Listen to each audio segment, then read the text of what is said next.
الفل، ازيكم؟ مساكوا سكر، مساكوا عسل، مساك كل حاجة جميلة. قبل أي كلام كالعادة يا سادة نصلي على رسول الله، اللهم صل وبارك على سيدنا محمد. نداء عاجل لكل الرجالة، مش كله، الناس اللي بتحب تخون مراتاتها. احذروا، احذروا من الظاهرة الجديدة اللي موجودة في الدنيا. الوقت في رجالة كتير هيهاجموني يقولوا لي ايه ده اللي انت بتقول ده يا صفا؟ يا جماعة مش كل الرجالة.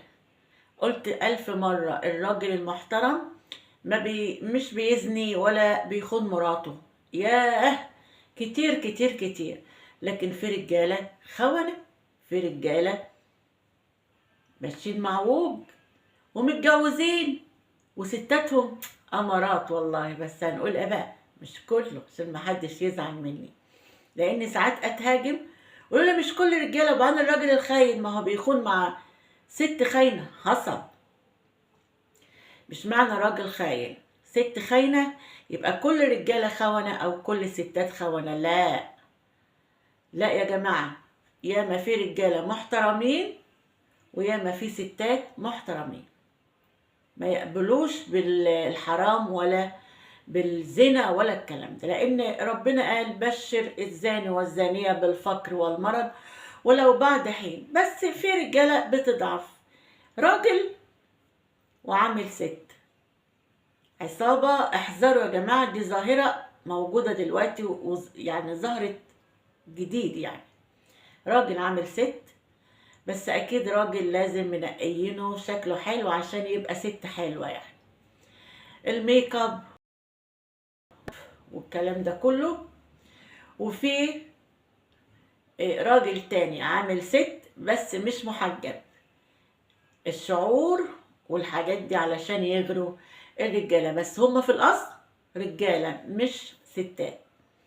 واحدة ماسكة رجالة في كافيه، وواحد يعني مش واحدة، هي عاملة واحدة لكن هو واحد، وواحد ماسك الأوبر والتكوسة.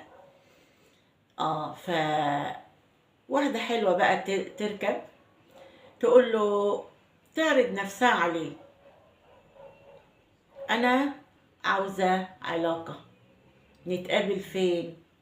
في رجالة ما يقبلوش، وما أكترهم اللي ما يقبلوش وينزلوها. دي بقى الرجالة دي أمكم ده عيالكم.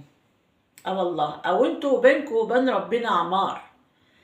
أكيد انتوا ناس صالحة وناس تعرفوا ربنا وبتصلوا، لكن في رجالة تانية وقعت في الفخ وقبلت إن هي تروح معاها البيت ويروحوا تقول لهم مش عايزة فلوس، او لو انت هتدي فلوس ادي، مش عاوز خلاص انا يعني مش عارفة. المهم يطلع الراجل يتفاجئ ان هي راجل، وراجل بودي جارد معاه علشان ياخدوا الفلوس والحاجات اللي في المحفظة، او يسرقوا العربية او يسرقوا حاجات من العربية.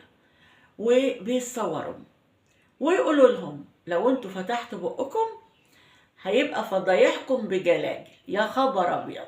طبعا الراجل بينزل اكل جزمة، ما بيرضاش يتكلم علشان هتبقى فضيحة على النت وفي كل المواقع، والمدام هتعرف، والاولاد والعيلة هنا والعيلة هنا، واللي ما يشتري يتفرج.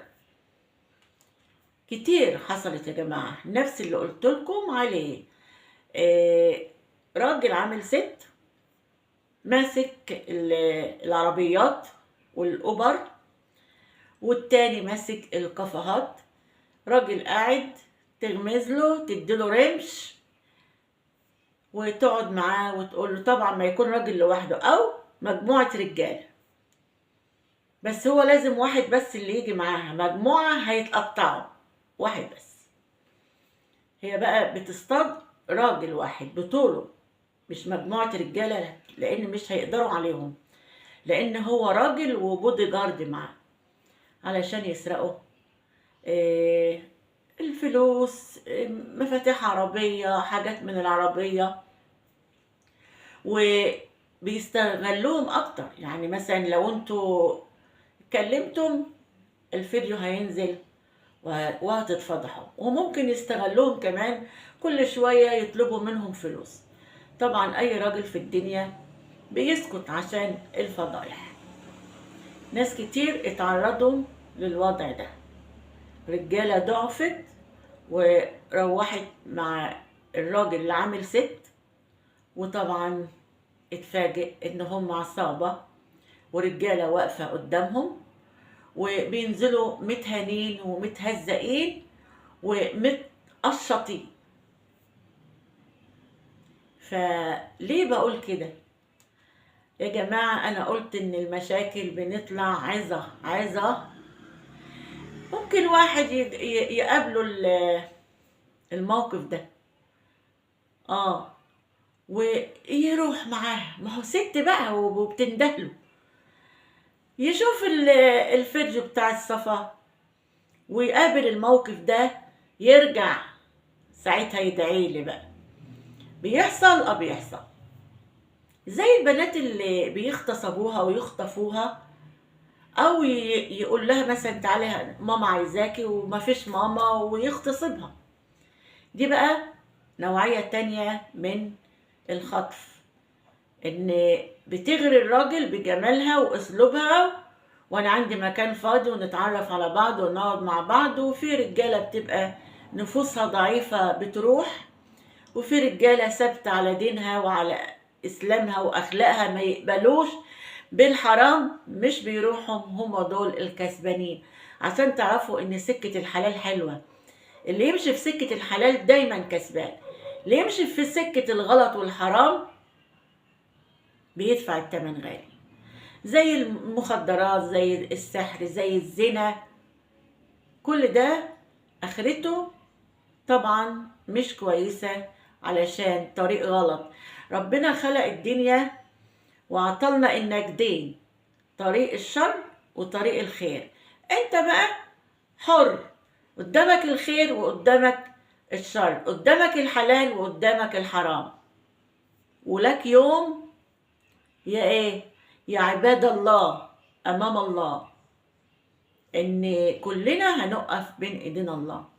انا ملاحظة عشان الناس تتعظ ان الايام دي في الله اكبر، ربنا يعافينا ويعافيكم يا رب ويسلم يا رب، احداث كتير، شباب، احداث اشي قطر، اشي الاتوبيس بتاعت البنات اللي في الطب، وشباب زي الورد. ياما في حوادث، والايام دي سبحان الله حوادث كتير قوي. ده بيبقى علامات ان من ايام بقى القيامة، الساعة قربت، او عظة للناس. الاحداث دي بتبقى عظة.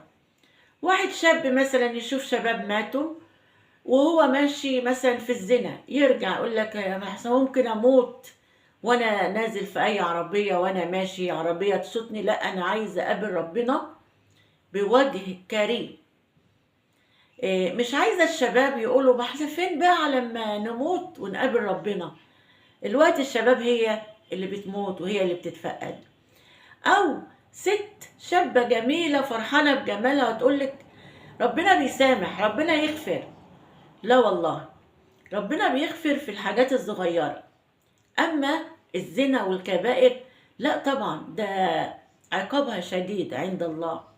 فاحترسوا، لان دي حصلت بالفعل، ان في ناس كتير اتحطت في الموقف ده، وطلعت لقت 2 رجالة بيضربوهم وبياخدوا فلوسهم وبياخدوا عربياتهم. خسروا فلوسهم، خسروا عربياتهم، خسروا اخرتهم، خسروا كرامتهم. لما ينزلوا مكسورين مش قادرين يتكلموا ولا يقولوا، هيقولوا ايه؟ كنا مع ست فوق وسرقتنا. هيواجه مراته ازاي والمجتمع ازاي يا جماعة؟ والله ما في احلى من الطريق السليم، والله ما في احلى من ان الواحد يمشي كده في الدنيا.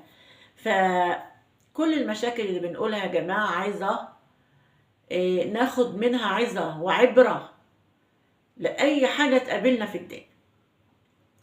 تزوروني في مشاكل كتير وأحداث كتير حصلت بالفعل، زي برضو زي ما قلت لكم السحر هنتكلم فيه، الموتى. بيحصل مواقف كتير من الموتى، يعني معنى كده ان هما بيبقوا شايفين كل حاجة وبيدوا إشارات، والميت بيدرى زي الحي وأكتر كمان. نتكلم في العصابات اللي بتطلع بيوت وتسرق، بيخطفوا بنات، رجالة بيضحك عليهم ومفكرينها ست وهو راجل. كل ده في الدين يا جماعة، احترسوا احترسوا. مش احنا بنقول الكلام ده هباء، لا احنا بنطلع منه بفايدة. انتظرون ان شاء الله في مشاكل وحاجات كتير من الصفا، عايزة وعبرة نتعلم. وطول ما احنا عايشين في الدنيا نتعلم، وكل ما احنا بنطلع على اخبار الدنيا برضو بنتعلم. اشوفكم على خير في مشاكل اخرى مع الصفا، واقول لكم تصبحوا على خير.